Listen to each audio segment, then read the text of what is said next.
What's good, YouTube? It's your boy Dre coming at you with another video. Okay, so today we're going to talk about Japan. Hey, we're going to get a little personal because a lot of you guys out there, y'all want to know the real thing. And what's the real thing?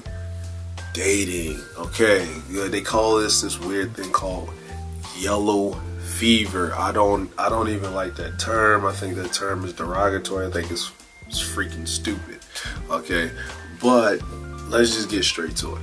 Dating in Japan as a visitor, you have to understand this. Okay, I'm just going to be real. Japanese people work on stereotypes. All right, so here's the first example. If you are a Caucasian man, you will have more like a EDM club, a rock club, a hip hop club. The way things are now, it's kind of like 40% you'll be successful because black friends, same thing. It'll be like if you go to a rock club, yeah. If you go to a hip hop club, yeah, you have a higher percentage. Not that it's zero, because there is no constants in life. Everything works on percentages. So if I'm just going to tell you guys facts. I'm not here to give you all this fluff, and I'm not here to downplay you, but I'm just going to basically tell you, if you're Asian, you're good. Like, it doesn't really matter. You know what I'm saying? If you're from Latin America, Latin descent, if you go to clubs that play a lot of social music or have a lot of Latin people there, and they do, there's a demographic for everybody else. Now you're probably going to ask, well, what club do I need? I need to go to. I wouldn't say clubs, I would say districts, okay? Shibuya, everybody goes to Shibuya to the crossing, but they do have a strip, a nice club district with nice sized clubs, okay? But you gotta worry about another thing, and we'll talk about that in a second. Roppongi, that's a club district. You got Shinjuku. You do have another club, but it's further out. They do have a bus that will take you out there, and that's in Shinkiba. Usually, most places do have some type of club district. I'm not too familiar with in Osaka or Nagoya. I'm only just speaking for the Tokyo area. Clubs, okay, club life in Japan, or going to the clubs to meet people or meet females or talk to females. You gotta understand the club is very loud. Some clubs are small. See, Japan has a thing with space. They don't have a lot of it. So a big major club here might only hold like 350 to 500 people. That's it. It's not really super huge. I know there's a club in Shinkiba. It holds about 3,000 to 4,000. I had to get those numbers to you. But most clubs will only hold that, and that's if you're in Shibuya. Now, if you go to Roppongi, it's, the higher end clubs. They hold about, on the strip, they'll hold about maybe 350 to 5. If you go down to Azabu Juban, that is there is 2 clubs that'll hold a little bit more than that. But clubs here are not that big. Also, the smaller the club, kind of the services, yeah. Okay, so, but a lot of you guys, be mindful in the club, all right?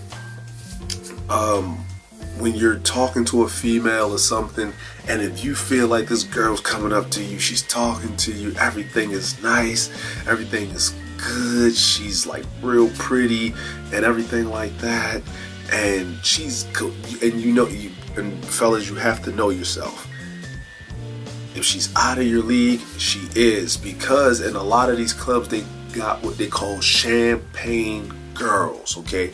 These girls, what they do is they prey on you guys in the club, right? You go to the club, you talk to this girl, she's like, oh, I like you, and whatever, and then she wants to take you to another club, and then when you go into this other club, it may be a lounge or something like that, all of a sudden the staff comes out, you walk straight into the club, you don't pay to get through the front door or nothing. They take you to this table, you sit down, she's sitting there talking to you, and they bring a bottle of champagne or something, and next thing you know, $1,000 in your hand, and you're like, why I gotta pay $1,000? Like, what are we talking about? And then, next thing you know, she done disappeared, right? These are called champagne girls. They take you to clubs, they get a kickback.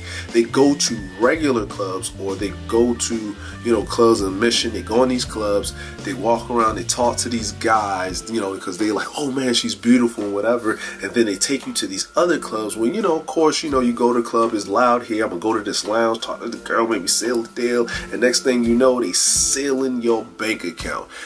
And then you sitting there explaining to the dude, like, I didn't know this is going on, and they don't want to hear it. So be mindful of that, because these girls get kickback off of the bottles that they serve at the club. So you're in some overpriced, not even good service VIP.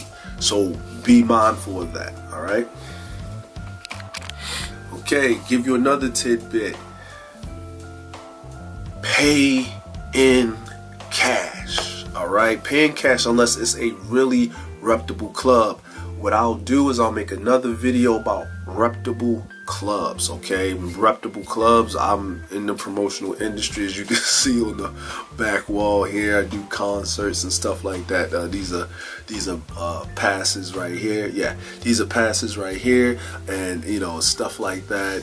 Tours and things of that nature. So reputable clubs, I'll give you a list of that, so you guys, if you're coming here for the nightlife action and stuff like that, I'll let you know. I'll give you a list of the clubs that I say that are reputable, from high end down to more affordable prices. Okay, so do not use your credit card unless you absolutely have to.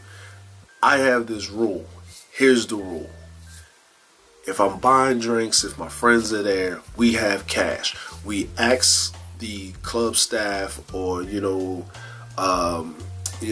person that's going to serve us or take care of us, if we're in a club setting or something like that, if we get a table, how much the table costs. So I'm gonna have to split these videos up, because there's a lot of information I want to give you guys, so you guys have the best experience with your nightlife, or dating, or doing, or meeting whoever you want to meet, and having the best time possible. Because let's be real, fellas, you're coming over here, and you enjoying Japan, and what I'm saying, and you're traveling, and it is what it is. Let's just be real. Let's just stop being PC and beating around the bush. All right, so here's the next thing that I want to tell you guys, and this is just something like this. Make sure this is not America. So Japanese are not as fluent in English when it comes to speaking and comprehending it through speech. They are more fluent with it when it comes to reading and writing. So what you have to do is make sure you speak slowly, not to the point of like, do you understand me? That's fucking annoying. But do not use very complicated English. Just use simple form of English. You have to use a lot of observation skills when you're talking to a female. Have a conversation.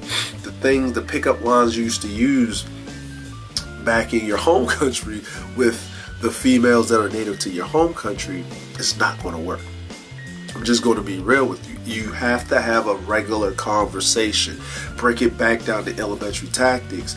Here we go. How are you? What is your name? My name is X, Y, and Z.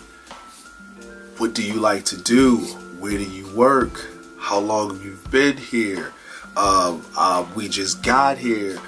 Just have a conversation. I know it's a lost art form, but having a regular conversation will get you farther quicker. Okay. Also, understand a lot of other things in Japan is customary when you're talking to basically sit in a certain facing the person. They're not a touchy-feely, how should I say it, culture. They're more conservative. It's changing a little bit now, but they're more conservative. So a lot of times when you make a move on a female, or you know, touch her or grab her hand, that doesn't really work. Talking and conversating will get you further. Again, I say that and I speak that again. So I hope you enjoyed that. I hope this would just drop a little bit tidbits. If you guys want any other type of information, or you guys want me to talk about any other subjects because you're thinking about coming to Japan, you want to come to Japan, or anything like that, please like, comment, and subscribe.